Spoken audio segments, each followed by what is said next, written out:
Today, we're going to get Liz nice and warm. And what we're going to do is that I'm going to take some of this out. I'm going to discard some. And I'm going to feed her. Because my plan is to be able to make some bread this week. So there we go. We've taken out about half a cup. Almost a cup. I'm going to get her nice and clean. And once I do that, because you do want to make sure that you keep the mouth of your jar as clean as possible, because what happens is that it makes it very difficult to open once you start to get a lot of accumulation on top of the jar. So we're going to clean her off, and I'll come back and clean a little more, and we're going to add some flour because we need to feed her. So I have a 1/4 cup measure. I'm going to add in 3/4 cup of flour. And this is my bread flour, all-purpose flour combination that I'm using. Okay, we've got our, and I'm going to use a little warm water. Let's see, I don't have any warm water there, but I do have some room temperature water. So I'm going to put just a little room temperature water in, give her a good stir, which is about a half cup. And once we have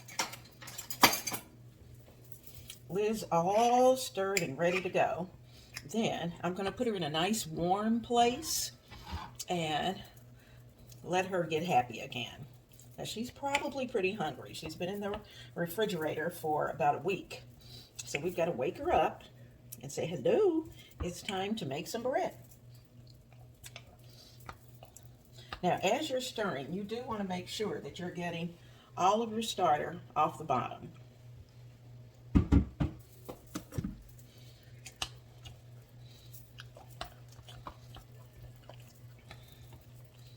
Give it all a good stir. Now, I want this to be almost thick pancake batter, but we're not there yet. This is our first bake with a new starter. And so because of that, we're going to be very careful about what we do. We want to make sure that we have a nice, strong starter.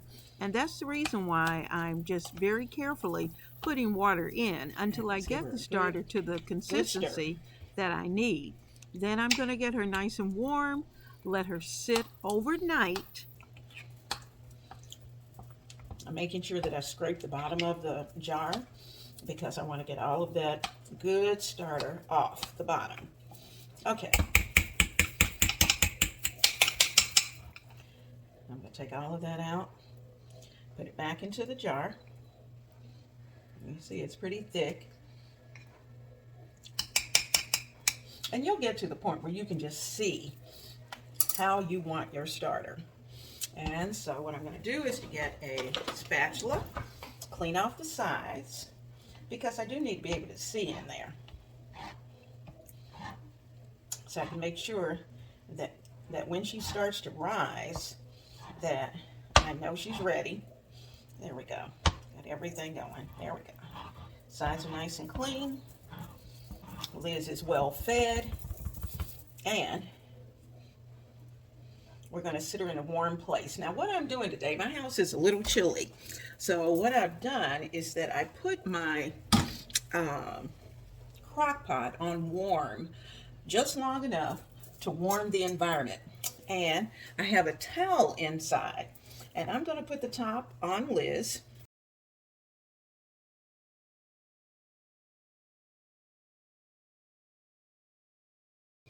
All right, I have a towel that I've placed very warm water on. I'm going to get the lip nice and clean.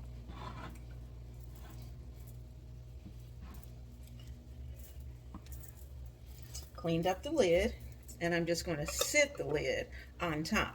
I'm not going to screw it. I'm just going to sit the lid. So Liz is fed, and she's ready to go to her warm spot.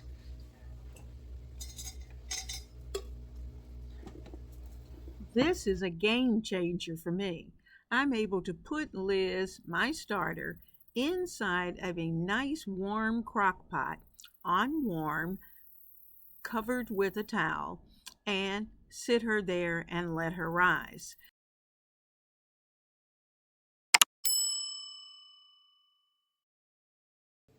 I made an incubator for my starter. And you know what? In about 2.5 hours, Liz is very happy, as well as the second batch that I put together is very happy as well. They're both nice and bubbly. They're up to the top. I added in some towels and little pot holders just to keep them nice and warm inside my crock pot that I turned on warm long enough for everything inside to get warm, and then turned it off. So I can put this away because we won't need this for the bread.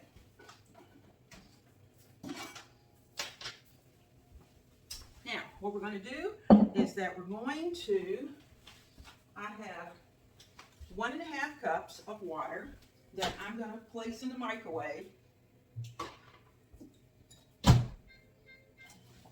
for 30 seconds. There's Liz. Ah, she smells wonderful.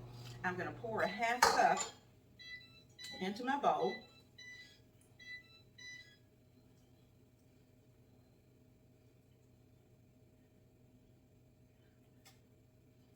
Okay, we've got 1/2 cup of starter that we're going to place into our bowl.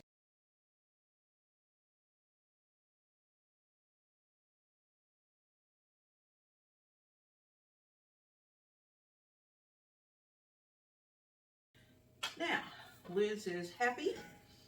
I've got enough in there that I could really make something else, and I certainly may do that later, but not right now because we've got things to do.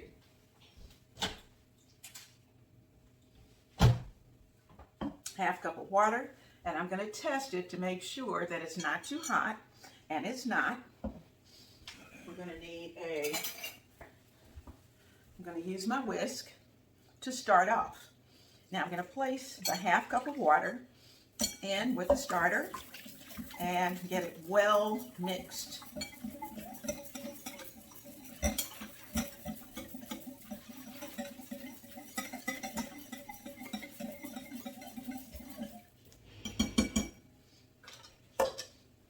Now I'm going to add a little bit of sugar.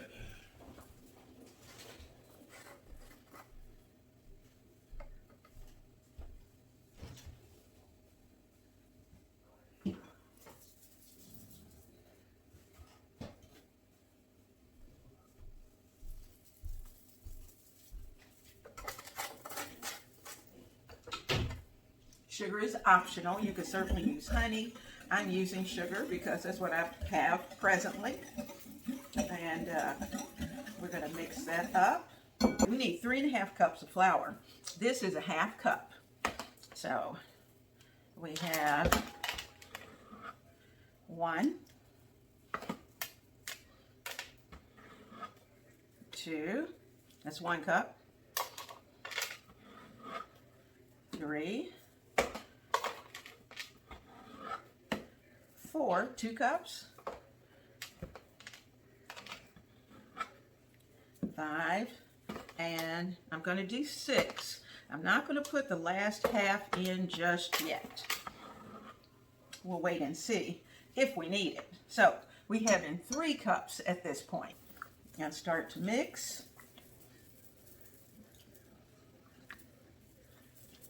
And I'll be able to tell by the texture whether or not how much flour I need to add, because remember, the flour will start to pull away from the sides of the bowl, and I can already tell this is pretty wet. So I'm going to go ahead and add that other 1/2 cup, or at least I'll put part of it in. How about that? Just to make sure. We don't want it too dry because it still has to autolyse, which means that it's going to allow all of the flour and the water to mix. So there we go.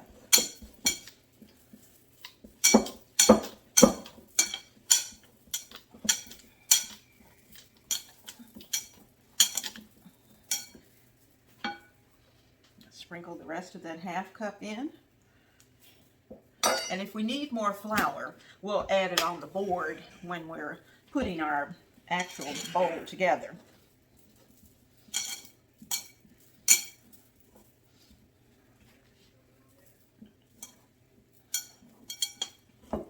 Now what I'm going to do is that I'm going to sit this off to the side with a towel over it for about 30 minutes. And at the end of 30 minutes, I'm going to start to do our stretches. But before I do that, we need a couple of teaspoons of salt.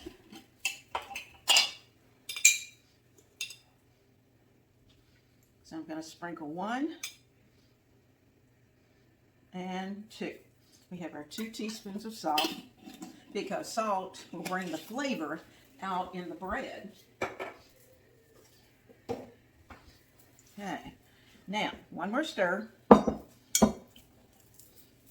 Now this is going to need an overnight rise and ferment, but we're putting it together today, but we're not going to bake it today.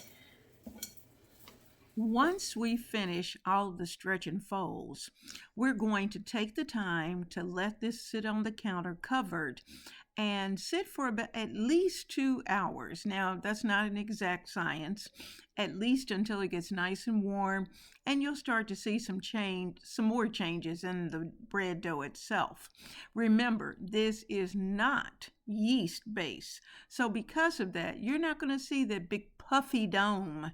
You're going to barely see a change, but it's going to be just fine once it gets into the hot oven Of your bread.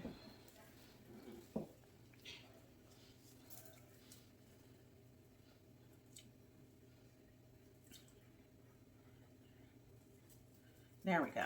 Now, I'll take all of these over, get them all cleaned up, and let me cover our bowl.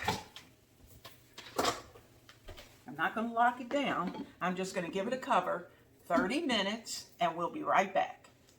Now, let's get ready for our stretch and folds. I'm going to wet my hand. In fact, I'll wet both so that it'll be easier to handle our bread. You can see that at this point, it has no structure whatsoever. So what we're going to do, we're going to go in, we're going to pick it up, and we're going to fold it over. Turn, we're going to go around, pick it up, stretch it, and fold it over on itself. I'm going to pick it up, stretch it, fold it over on itself. I'm going to pick it up, fold it, and fold it over on itself. We're going to do this probably a couple of sets. So this is the first set. That's 1, 2. You can feel the warmth in the bread.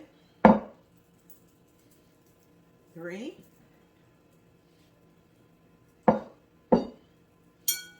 4. Another set with the last set.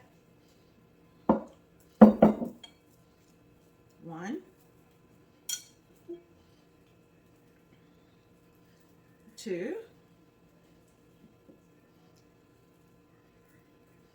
That's 3. And 4. We folded it over on itself, and we're going to cover it up again, and in about 30 minutes or so, it doesn't have to be an exact 30, but in about 30 minutes we'll come back and we'll stretch and fold again.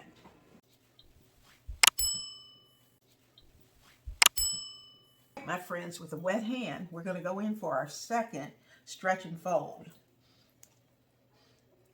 We're stretching and folding it over.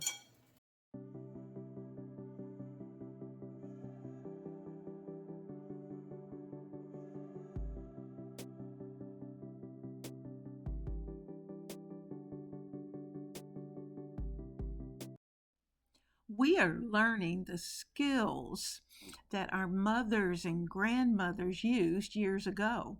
And you know, it really is so much fun to get your hands in the flour and to come out with a product that your family's going to eat and be delighted by every time you do it.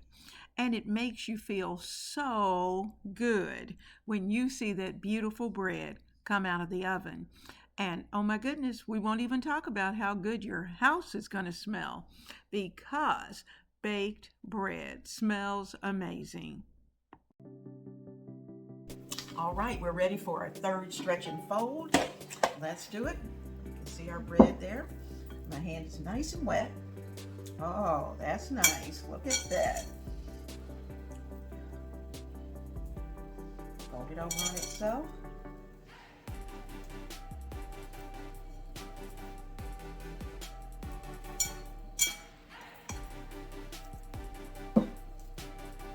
One,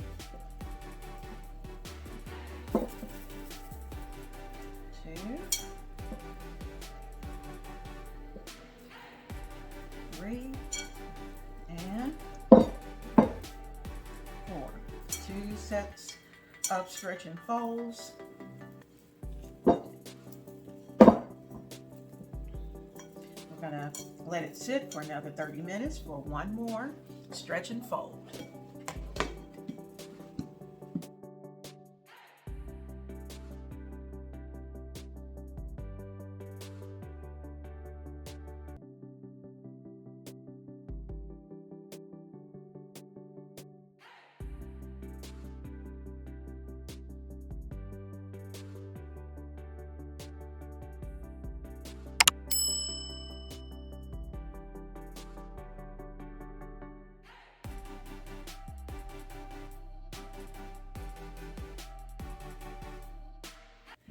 Let's get the bread out of the refrigerator. It's been in there overnight, and now it's time to get it out onto the parchment paper and then into our nice hot oven.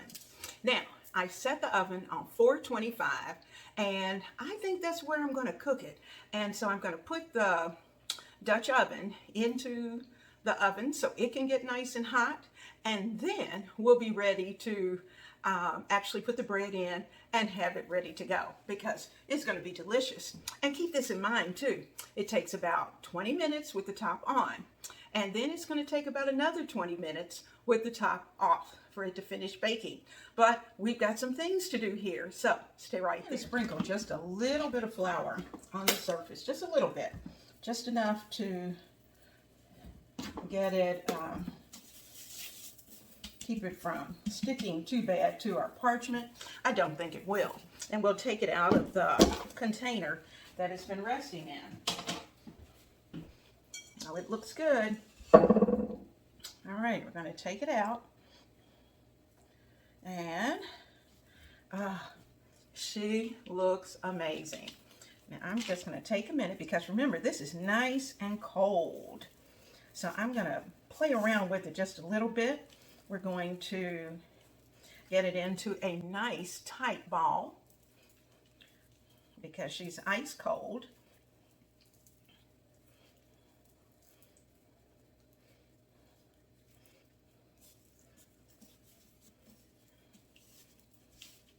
And I think what I'll do is actually pull it out onto this surface so that she'll get to tighten up that bottom.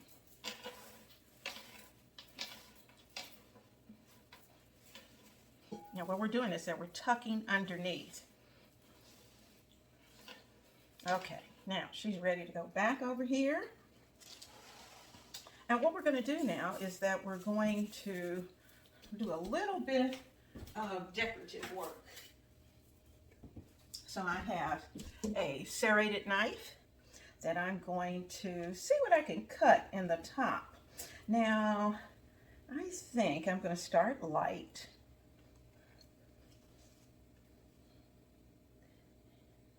Just to get my image of what I want.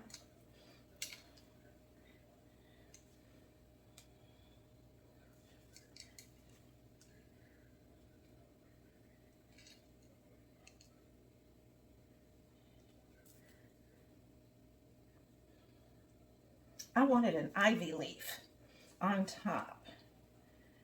And being that I'm not an artist, we're going to get that started. And this is also giving the bread and the gases in the bread a place to expand. That's the reason why we do this. Now, of course, you could just let it happen naturally, but then you just never know where that's going to be and where the opening is going to be. And sometimes it's not always attractive. So I'm going to take just a little tiny bit of flour, and I don't have any rice flour, but I'm going to sprinkle a little flour over our leaf. And just a little on the sides of the bread. Just dust it a bit. And we'll see how this comes out. I'm going to put a few little openings, just little light openings here and there.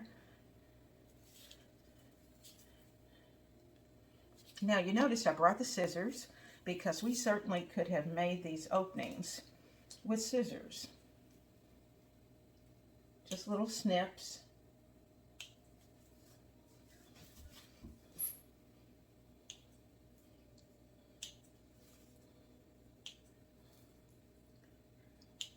There we go. And I think I'll do one little snip right there. Okay, now we got our little openings ready. I'm going to brush off some of the excess flour that I can see. And as soon as our oven sings, then I know we're ready to put it into the Dutch oven.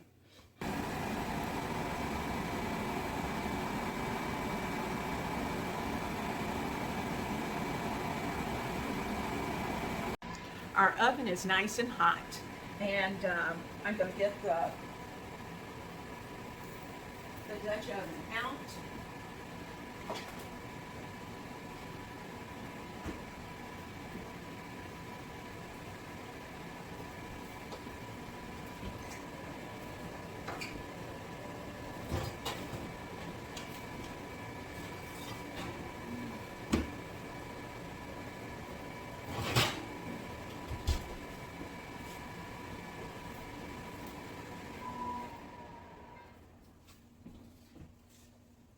Now I have to be very careful, and so do you.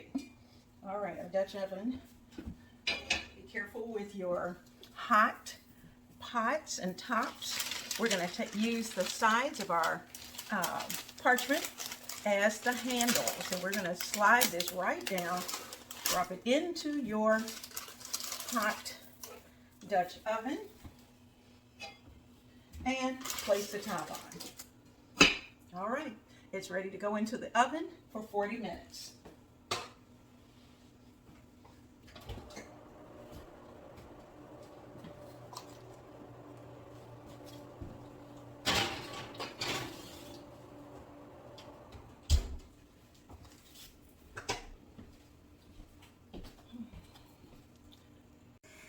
I am so happy with the first loaf of bread that we've made with our new starter. Liz is doing well. And let me just let you know that as time goes by, the more you use her, the better her baking will become. So, happy baking and enjoy your sourdough starter.